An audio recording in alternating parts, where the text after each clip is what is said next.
Fala galera tricolor, estamos começando aqui mais um vídeo aqui no Saudações Tricolores. Pois é, né?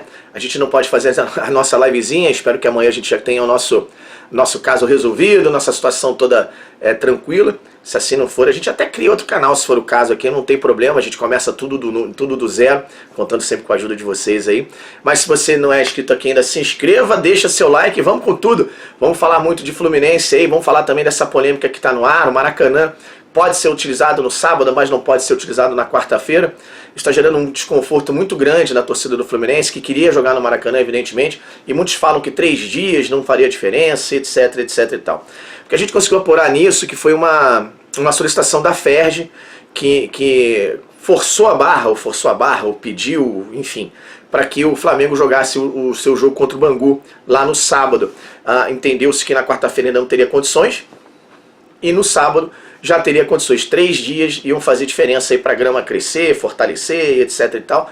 Lembrando que o gramado hoje é híbrido, né? Portanto, o Flamengo e Bangu estreiam um novo gramado. Não sabe se tem algumas forças ocultas, né? Mas não dá pra gente falar que não. Enquanto isso, o Fluminense vai jogar contra o Olímpia no Newton Santos, o Engenhão. Aliás, é Engenhão sim, com todo o respeito e carinho que a gente tem por aquele estádio. Lá a gente comemorou vários títulos já. E eu acho muito... Em relação ao Engenhão, eu acho que é uma situação assim, os amigos botafoguenses, né, e as pessoas mais próximas em redes sociais, falam que é um absurdo, que o estádio agora é Newton. Amigo, você chama o Maracanã de Marião, o Botafogo vai jogar no Maracanã, você fala assim, tô indo lá no Mário Filho, eu vou, domingo, eu vou lá no Mário Filho, você canta assim. Então a gente chama de Engenhão porque vocês não chamam Maracanã de Mário Filho, e o Morumbi não é Cícero Pompeu de Toledo, é Morumbi, e Pacaembu também não é Paulo Carvalho, é Pacaembu, e Edson Passos não é Giulite Coutinho, e entre outros N de nomes de estádio que a gente chama Bacaxá, não é Elci Rezende. Então tem uma porrada de estádio aí que a gente chama pelo bairro, pela região, do que pelo nome. Então, mimimi, a parte aí, vamos jogar no Engenhão sim. E a determinação desse jogo no Engenhão foi logo após aí a partida contra o Milionários, aquela repercussão super negativa aí da torcida do Vasco, que não gostou da festa tricolor lá em São Januário, e o Jorge Salgado fez aquela ligação para o Bittencourt, etc. Tal, eles arrumaram o jogo, vai ser no Engenhão. Mas por que esse jogo não vai ser no Maracanã? Realmente a gente não tem uma explicação muito plausível para trazer, a menos que você esteja esbarrando no regulamento da Conmebol, que ela pede para que a informação sobre onde os jogos serão, ocorrerão com prazo de antecedência, inclusive com alteração de estádio, que o estádio só pode... Todos esses pré-requisitos da Conmebol, eles poderiam ser quebrados através de um pedido formal, porque além desses pré-requisitos todos, a Conmebol, no regulamento da Conmebol, ela diz que qualquer caso excepcional será tratado dessa forma, como excepcionalidade, né? E aí tem um parágrafo, né, um trecho do regulamento dizendo que todas as mudanças estão sujeitas à aprovação da Conmebol, independente das distâncias que ela impliquem. Isso é só um trechinho do regulamento, portanto, uma eventual mudança do Newton Santos, do Engenhão, para o Maracanã não deveria ser transtorno em relação à Conmebol. O que a gente imagina, então, é que a FERJ forçou uma barra para o Flamengo jogar lá contra o Bangu. É um jogo de nenhuma importância, o Flamengo já é vice-campeão, o Fluminense já é campeão, enfim. Mas o Flamengo vai fazer seu jogo sábado lá, e o Fluminense não vai poder jogar na quarta-feira. Mas isso aí tem que ser assunto superado, vamos para o Newton Santos, vamos para o Engenhão fazer a nossa festa lá. Mais de 32 mil ingressos já foram vendidos, deve lotar. Fazer uma festa alucinante lá. Eles nunca fizeram uma festa como a gente, não vai ser dessa vez que a gente vai decepcionar, a torcida vai chegar. Cuidado, não façam ruas de fogo, não façam essas aglomerações com pirotecnia, com fogos, não façam, isso é passível de punição pela Conmebol, e os caras são realmente, olha o exemplo do nosso vídeo aqui, ó, não façam, os caras para punir o Fluminense, jogar longe do Rio de Janeiro com portões fechados, não custa, então por favor, não façam, galera. Atenção nas orientações oficiais do site do Fluminense. Sei que tem uma galera que está meio que combinando aí para receber os ônibus nas proximidades do Engenhão. Não façam, que isso pode trazer problema para o Fluminense. É sério, a Conmebol realmente pega muito no pé. Para falar de Maracanã um pouquinho mais, eu já vinha falando aqui várias vezes, né?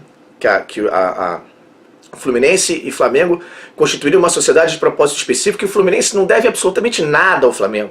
Nada. Vitor Lessa até confirmou isso num vídeo que ele fez também no canal dele. Mas a verdade é, o Fluminense e o Flamengo compõem essa sociedade de propósito específico e o Flu não deve absolutamente nada. O Flamengo não é chefe pagador, carro pagador, né, a locomotiva. Não tem essa, não tem essa.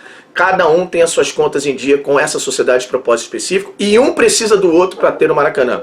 O Flamengo não assina sozinho e o Flamengo não assina seu Fluminense, o Fluminense não assina seu Flamengo. Ah, mas é que o Flamengo tem as CNDs, o Flamengo tem as certidões positivas com efeito de negativas e consegue assinar como cessionário. O Fluminense está há muito tempo correndo atrás dessa mesma certidão, com os mesmos pré-requisitos, com as mesmas situações, até em situação até melhor. E ainda assim está difícil do Fluminense conseguir essa certidão positiva com efeito negativo para assinar conjuntamente, sendo o cessionário. Mas o Fluminense é um interveniente anuente, ou seja, sem o Fluminense o Flamengo não cumpre os requisitos da licitação. Precisam fazer 70 jogos no ano, jogos oficiais, sendo deles 54 jogos da campeonato da Série A e B, Libertadores, Sul-Americana, Copa do Brasil,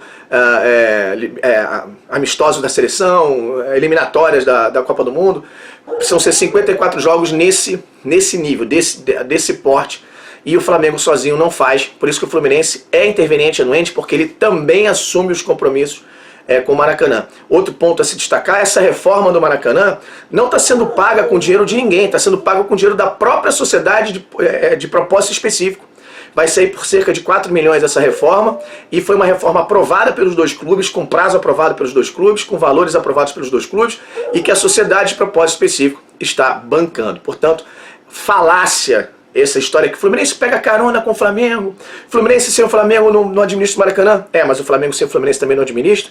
Porque o Flamengo é o carro pagador, é o trem pagador. Mentira, não é. Cada um fica com o seu lucro, então não tem essa de Flamengo ser o trem pagador.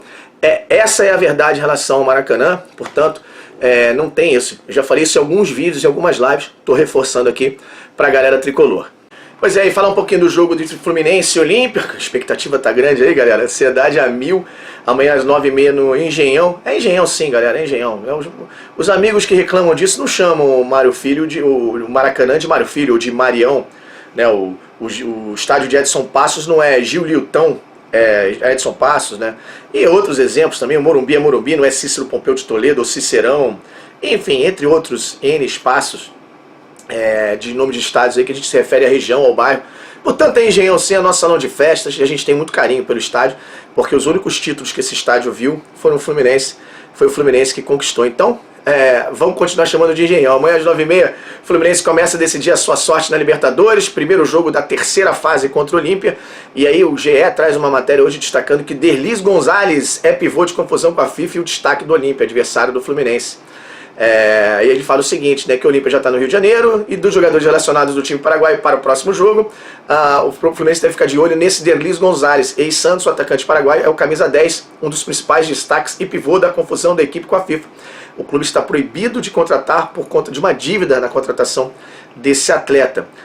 Se por um lado o Derlis está aí, o Olímpia não tem a presença do seu principal atacante, artilheiro da temporada, e também do goleiro titular que ficou no Paraguai. O atacante foi suspenso, foi expulso na partida contra o Atlético Nacional, está suspenso, e o goleiro titular ficou tratando de uma lesão, uma celulite infecciosa, nunca ouvi falar disso, mas tomara que ele fique bem, né? Agora a gente entra com a empatia do ser humano, fique bem depois de uns 20 dias, mas enfim, só para ultrapassar esse jogo com o Fluminense, e que fique tudo bem com ele. Mas, portanto, aí o Fluminense deve ficar de olho nesse tal de Derlis Gonzalez, que tá chamando a atenção aí da galera do GE. Portanto, Flusão, olho vivo nele, hein? E o técnico Abel Braga comanda na tarde desta terça-feira a última atividade antes do jogo contra o Olímpia. O treinador, que tem muitas dúvidas na cabeça, sobretudo colocada por 4 jogadores em especial: Ganso, Arias, Nonato e Martinelli. Todos eles estão realmente numa fase espetacular, pedindo passagem. Cada um deles consegue ser titular dentro da sua função, e o Abelão então tem uma dor de cabeça aí boa para o treinador montar a sua equipe. Na minha opinião, ele poderia tirar o Bigode, colocar o Arias, e até tirar o Iago e colocar o Ganso ali no meio com o André e Felipe Melo fazendo aquele balanço defensivo. Quem sabe aí o Fluminense não venha com alternativas aí para esse jogo contra o Olímpia, e a gente precisa realmente fazer uma grande partida. Vamos fazer uma grande partida, e a gente precisa fazer um bom resultado para ir para o Paraguai já com tudo encaminhado, se não resolvido, encaminhado. Chegando lá a gente faz uma partida com um pouco mais de tranquilidade. Fechou, galera? A gente vai ficando por aqui, espero que todos tenham curtido. Olha, quinta-feira então, não percam, eu vou gravar com o Severiano Braga, talvez na quinta ou sexta-feira a gente já tem aí o vídeo com todas essas novidades do Maracanã, falada pelo presidente do Maracanã hoje, que é uma sociedade de propósito específico. Sócias delas são Fluminense 50%, Flamengo 50%, em condições e responsabilidades iguais dentro do Maracanã. Valeu, galera, um beijo no coração, a gente fica por aqui, tchau, tchau.